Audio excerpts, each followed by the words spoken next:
ఆదికాండము 8వ అధ్యాయము 10, 11 వచనాలను చదువుదాం. ఆదికాండము 8వ అధ్యాయము 10, 11 వచనాలను మనం చదువుదాం. అతడు మరి 7 దినములు తాళి మరలా ఆ నల్ల పావురమును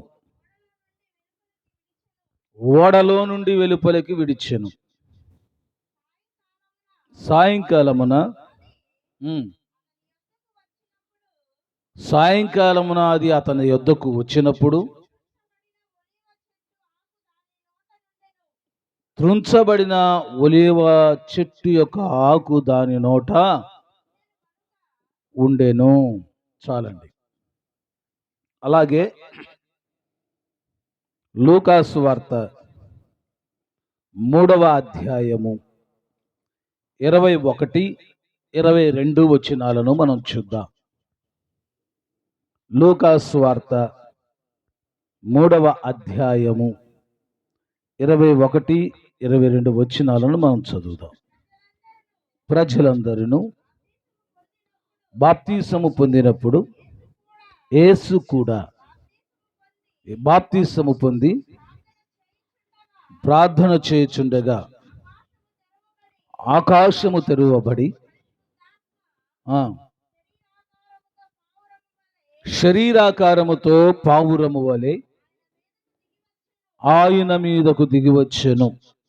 అప్పుడు నీవు నా ప్రియ కుమారుడవు, నీ యందు నేను ఆనందించుచున్నాను అనే ఒక శబ్దము ఆకాశము నుండి వచ్చెను.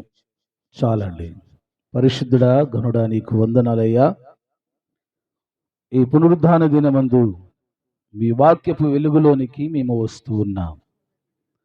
మీరు వాక్యమయ్యున్న దేవుడవునైనా వాక్యము ద్వారా సూటిగా స్పష్టంగా మా అందరితో మాట్లాడండి, మమ్మలను బలపరచండి. యేసయ్య శక్తి కలిగిన నామములు అడుగుచున్నాము తండ్రి, ఆమేన్. దేవుని పరిశుద్ధ నామమునకు మహిమ కలుగునుగాక. మనము 2 సందర్భాలను చదువుకున్నాం.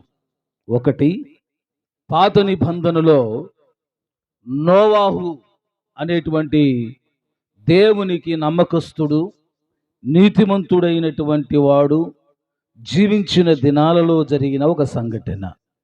రెండవ సంఘటన క్రొత్త నిబంధనలో యేసుక్రీస్తు వారి జీవితములో జరిగినటువంటి సంఘటన. ఈ 2 సంఘటనలలో కూడా ఒకటి కనబడుతూ ఉంటుంది. ఏమిటి అని అంటే పావురము. ఏంటదండి? పావురము. ఈ పావురము 2 సందర్భాలలో చేసినటువంటి పని ఏమిటి అనంటే సమాచారము తీసుకుని వచ్చుట. ఏంటదండి? సమాచారము తీసుకుని వచ్చుట. సమాచారములు అనేటువంటివి అనేకమైనవి ఉన్నాయి. చెడ్డ సమాచారాలు ఉన్నాయి, చెడ్డ వార్తలు ఉన్నాయి, భయాన్ని కలిగించే వార్తలు ఉన్నాయి. కానీ ఈ పావురము 2 చోట్ల కూడా మంచి సమాచారాన్ని తీసుకుని వచ్చినట్లుగా మనం గమనించవచ్చు. మొదటిగా మనం చదువుకున్నటువంటి నోవాహు జీవితాల్లో జరిగిన సంఘటన ఏమిటి అనంటే, నోవాహు దినాలలో ప్రజలందరూ కూడా త్రాగుచు, తినుచు, పెండ్లికి ఇచ్చుకొనుచు, నాటుచు, కోయుచు విలాసవంతమైనటువంటి జీవితాన్ని జీవిస్తూ ఉన్నారు. దేవుడు అనేటువంటి భయము లేదు, భక్తి లేదు. ధనమే దేవుడు, సుఖమే దేవుడు. వారు కోరుకున్నటువంటి కార్యాన్ని చేయటమే వారు సంతోషముతో ఉన్నట్లుగా భావించి వారు దేవునిని విసర్జించి దేవునికి కోపం వచ్చేటువంటి రీతిగా వారు వారి పనులను జరిగించుకుంటూ వచ్చారు. అలాంటి సమయములో దేవుడు భూమి మీద అప్పుడున్నటువంటి ప్రజలను చూచినప్పుడు వారందరిలో కూడా నోవాహు దేవునికి నీతిమంతుడుగా కనపడ్డాడు. కావున దేవుడు చేయవలసినటువంటి పనిని నెరవేర్చడానికి నోవాహును దేవుడు ఎన్నుకొని ఒక ఓడను తయారు చేయమని చెప్పాడు. చెప్పిన తర్వాత ఓడ తయారు చేశాడు. ఓడను తయారు చేయడానికి మంచి జ్ఞానం కలిగినటువంటి వారిని తీసుకొని వచ్చాడు. 120 సంవత్సరాలు ఓడను తయారు చేశాడు. ఓడను తయారు చేసేటప్పుడే అనేక మంది ప్రజలకు చెప్పాడు, దేవుడు నాకు చెప్పాడు ఒక జలప్రళయం అనేటువంటి రాబోతుంది అని. అంతకుముందు జలప్రళయం అంటే ఆ ప్రజలకి ఏమీ కూడా తెలియదు. అది ఎలా ఉంటుంది, అది ఎలాగా ఉంటుంది అనుకొని నోవాహు యొక్క మాటలను పెడచెవిన పెట్టారు. వినుచున్నటువంటి ప్రజలు మాత్రమే కాదు కానీ జ్ఞానముతో నింపబడినటువంటి ఓడను తయారు చేసేవారు సహితం రోజు వచ్చి పనిచేసేవారు. కానీ నోవాహు చెప్పిన మాటలను మాత్రం వారు విని దేవునిని అంగీకరించలేకపోయారు. నోవాహు మాటల యందు నమ్మకము ఉంచలేకపోయారు. కానీ నోవాహు తన కుటుంబము మాత్రము ఓడలో ప్రవేశించి జలప్రళయములో నుండి తప్పించబడ్డారు. ఓకేనండి, జలప్రళయం నుండి తప్పించబడ్డాడు. ఆ టైంలో దేవుడు ఏం చేస్తాడంటే ప్రతి జంతువుల్లో, పక్షులలో, అన్నిటిలో కూడా, ప్రాణులన్నిటిలో కూడా ఆడది మగది జతలు జతలుగా ఓడలోనికి తీసుకుని రమ్మంటే నోవాహు ఓడలోనికి వాటిని తీసుకుని వచ్చారు. వాటిలో పక్షి జాతులకు సంబంధించినటువంటివి అనేకమైనటువంటి ఉన్నాయి. ఆయన మొదట ఒక కాకిని పంపాడు నోవాహు.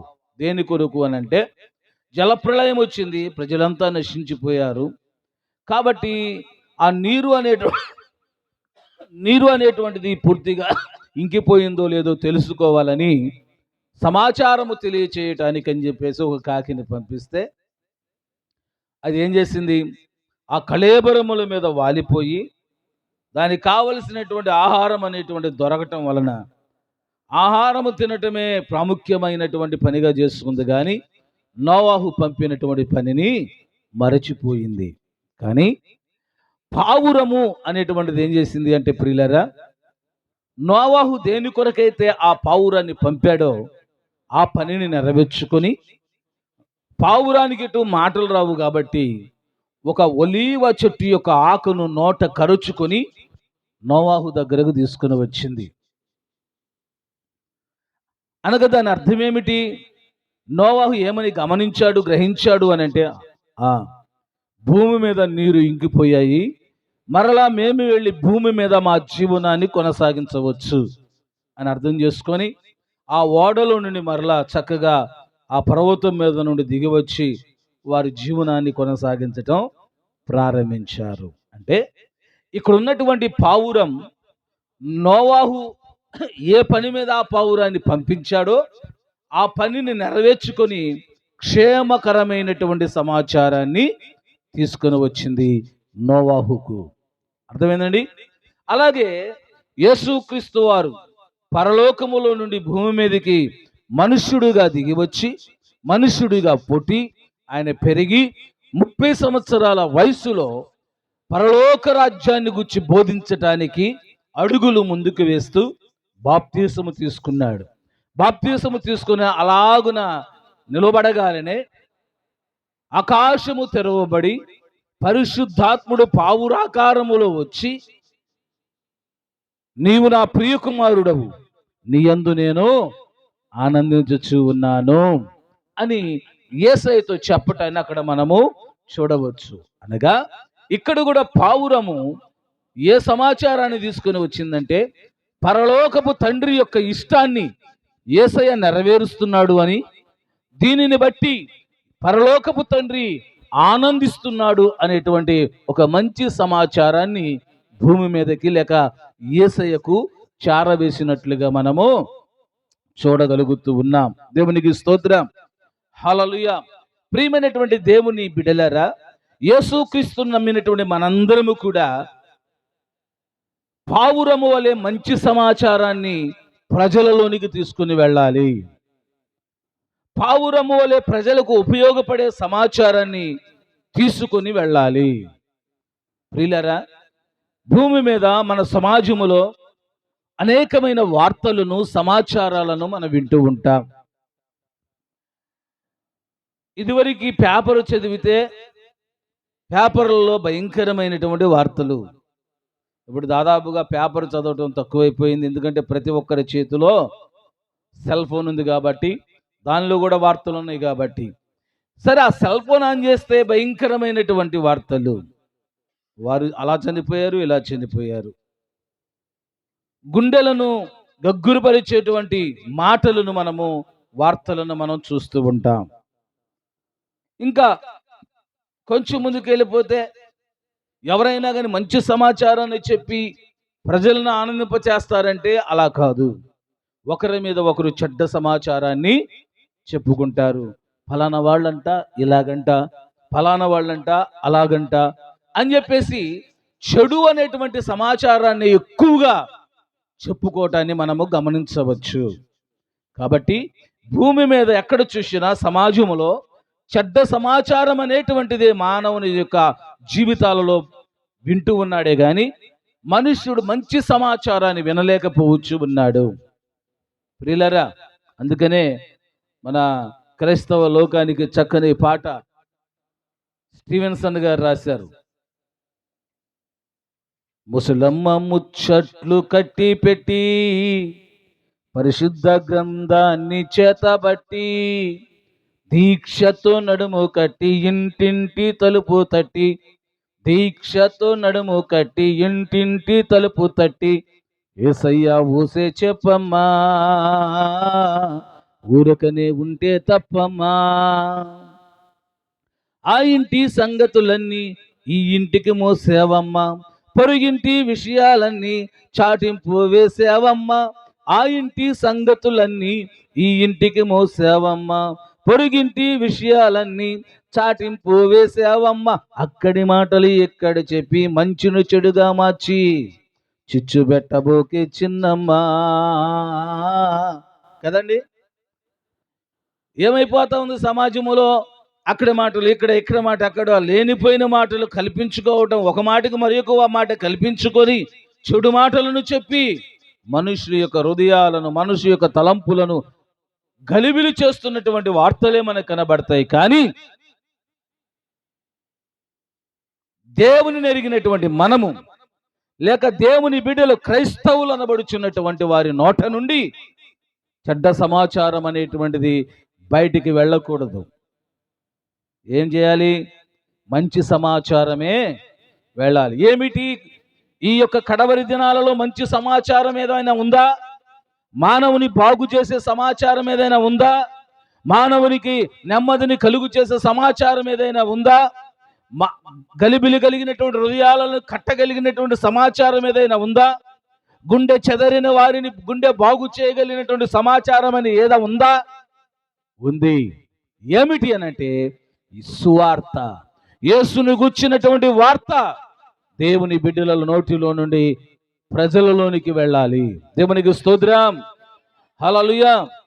దేవుని బిడ్డల నోటిలో నుండి ప్రజలలోకి చేరవలసింది ఏంటంటే యేసును గుర్చిన వార్త. పావురం ఏం చేసిందట? మంచి సమాచారాన్ని తీసుకొని వెళ్ళింది. అలాగనే మనము కూడా ఏం చేయాలట? మంచి సమాచారాన్ని సమాజంలోనికి, ప్రజల యొద్దకు తీసుకొని వెళ్ళాలి. అప్పుడు మనము నిష్కలంకమైనటువంటి పావురము వలె మనం ఉండగలం. దేవునికి స్తోత్రం, హల్లెలూయా. పావురానికి కొన్ని లక్షణాలు ఉన్నాయి. పావురానికి కొన్ని ఆ లక్షణాలలో ఇప్పటి వరకు మనం చెప్పుకున్న లక్షణం ఏంటంటే మంచి సమాచారమును తీసుకొని వెళ్ళేటువంటి లక్షణం. తర్వాత మరి ఒక లక్షణాన్ని మనం ఆలోచన చేస్తే, పక్షులలో కానీ జంతువుల్లో కానీ ఏముంటుందంటే చేదు అనేది ఉంటుంది. ఏముంటుంది? చేదు అనేటువంటిది ఉంటుందండి. ఎప్పుడైనా నాటుకోడి కోసారా? మీరు నాటుకోడి కోసారా? లేదంటే కోయటం చూసారా? ఆ నాటుకోడి మనం కోసినప్పుడు దానిలో ఏముంటుంది? చేదు. దేనిలోనైనా ఉంటుంది, బాయిలర్ కోళ్ళనైనా ఉంటుంది చేదు. ఒకవేళ ఆ చేదు అనేటువంటిది చితికిపోయింది అనుకోండి, ఏమవుతుంది తెలుసా? కూర అంతా కూడా చేదుగానే ఉంటుంది కదండి. చాలాసార్లు ఎవరైనా పిల్లల మాట అంటలేదు అనుకోండి, పెద్దోళ్ళు ఏమంటారు తెలుసా? వీడి దగ్గర ఏముంది, భలే చేదు ఉందిరా వీడి దగ్గర, ఈమె దగ్గర భలే చేదు ఉందే అని అంటారు. అది ఉందో లేదో మనకు తెలియదు కానీ మొత్తానికి ఏమంటారు గబాల్ని, చేదుంది అని అంటారు. దాని అర్థం ఏంటి? చేదు అనేటువంటిది చెడ్డది. అవునా? చేదు అనేటువంటిది చెడ్డది. కాబట్టి అన్నిటిలో, పక్షులన్నిటిలో కూడా చేదు ఉంటుంది, కానీ పావురానికి చేదు ఉండదటండి. ఏముండదు? పావురానికి చేదు అనేటువంటిది ఉండదట. అలాగే క్రైస్తవ జీవితంలో చేదు కానీ, చేదైనటువంటి అనుభవాలు కానీ ఉండకూడదు అని మనం గమనించాలి. పాత నిబంధనలో ఒక ఆమె అంటది, నన్ను నయోమి అనవద్దు, మారా అనండి. ఎందుకో తెలుసా? నయోమి అనగా మధురం, మారా అనగా చేదు. ఎందుకనమంటుంది? నయోమి అనేటువంటి ఆమె నన్ను మారా అని పిలవండి అని ఎందుకంటామంటుందంటే, నేను ఇప్పుడు చేదైనటువంటి అనుభవాలను అనుభవిస్తూ ఉన్నాను. ఎందుకు అనుభవిస్తా ఉంది? దేవుడేమైనా నీకు చేదైన అనుభవాలు అనుభవించని చెప్పాడా? చెప్పలా. కానీ ఎందుకు ఆమె చేదైన అనుభవాలు అనుభవించిందంటే, ఆమె తీసుకున్నటువంటి నిర్ణయం. ఎవరు తీసుకున్న నిర్ణయం? ఆమె తీసుకున్నటువంటి నిర్ణయం. బెత్లెహేములో యూదుల కుటుంబములో జన్మించిన ఆమె, యూదుల కుటుంబములో పెరుగుచున్న ఆమె, యూదుల కుటుంబములో ఆశీర్వదించబడినటువంటి ఆమె బెత్లెహేములో కరువు వస్తుంది అన్న సంగతిని తెలుసుకొని ఆమె ఏం చేసిందో తెలుసా? మోయాబు దేశానికి ప్రయాణమై తన భర్తను, బిడ్డలను తీసుకొని వెళ్ళింది. బెత్లెహేములో ఉన్న ప్రజలందరూ ప్రజలే కాదా? జనాలు వాళ్ళు బ్రతకలేరా? ఏమండి, ఆ ప్రజలందరూ బ్రతుకుతున్నప్పుడు, ఆ కుటుంబాలు బ్రతుకుతూ ఉన్నప్పుడు ఈ ఒక కుటుంబం బ్రతకడానికి ఏమైంది కదా? కానీ ఏం చేసిందట? బెత్లెహేమును, రొట్టెల ఇల్లును, సమృద్ధి కలిగినటువంటి పట్టణాన్ని, దేవుని సన్నిధి కలిగినటువంటి పట్టణాన్ని విడిచిపెట్టి మోయాబు దేశములోనికి వెళ్ళింది. విగ్రహారాధన ఉండేటువంటి దేశంలోనికి వెళ్ళింది. అక్కడ ఆమె భర్తను పోగొట్టుకుంది, బిడ్డలను పోగొట్టుకుంది. ప్రియులారా, కడుపు ఆకలి మంటలైనా మనం భరించవచ్చు, కానీ కడుపు కోతను మనం భరించగలమా? భరించలేం. అవునా? ఒక 10 రోజులు అన్నం తినకపోయినా కానీ, నీళ్లు తాగైనా మనం ఉండగలం, కానీ కడుపు కోతను మాత్రము మనము భరించలేం. కానీ నయోమి జీవితంలో ఏదో కరువు వస్తుందనుకోని మోయాబు దేశానికి వెళ్ళిన ఆమె జీవితంలో కడుపు కోత మిగిలిపోయింది. ఆమెకు అది చేదైనటువంటి అనుభవంగా మారిపోయింది. చేదైనటువంటి అనుభవంగా అనిపించింది. ప్రియమైన దేవుని బిడ్డలారా, చేదైనటువంటి అనుభవంగా అనిపించినప్పుడు ఆమె అంటది, నన్ను ఇప్పుడు మధురము అని పిలవద్దు. ఏమని పిలవాలట? మారా అని మీరు పిలవండి. ప్రియులారా, ఎందుకు మన జీవితాలలో అనేక సార్లు చేదైనటువంటి అనుభవాలు వస్తాయి? ఎందుకు మన జీవితాలు అనేకమైన సార్లు అయ్యో ఈ పని ఎందుకు చేశానా, చేయకుండా బాగుండేది కదా, అంతే దినాలలో, అపాయకరమైన దినాలలో, మరణకరమైన దినాలలో, ఇక జీవితము లేదు అనుకున్న దినాల్లో చాలా మంది అనుకుంటారు, ఎందుకు అలా చేయకుండా ఉంటే నాకు బాగుండేది కదా, ఆ రోజు ఆ నిర్ణయం తీసుకోకుండా ఉంటే ఇప్పుడు బాగుండేది కదా అని చాలా మంది బాధపడతారు, వేదన చెందుతారు. ఇదే చేదైనటువంటి అనుభవం. ప్రియులారా, ఇలాంటి చేదైనటువంటి అనుభవాలు చాలాసార్లు మానవ జీవితాలలో కలిగి ఉండటానికి, క్రైస్తవులు సహితము కలిగి ఉండటానికి కారణం ఏంటంటే, వారు స్వయముగా తీసుకునేటువంటి నిర్ణయాలు.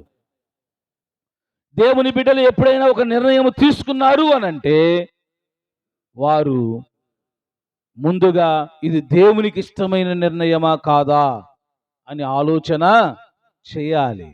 క్రైస్తవుడు ఒక నిర్ణయాన్ని తీసుకుంటున్నాడు అనంటే, దేవుని సన్నిధిలో ప్రార్థించి దేవుని యొక్క ఆలోచన ప్రకారము నిర్ణయాన్ని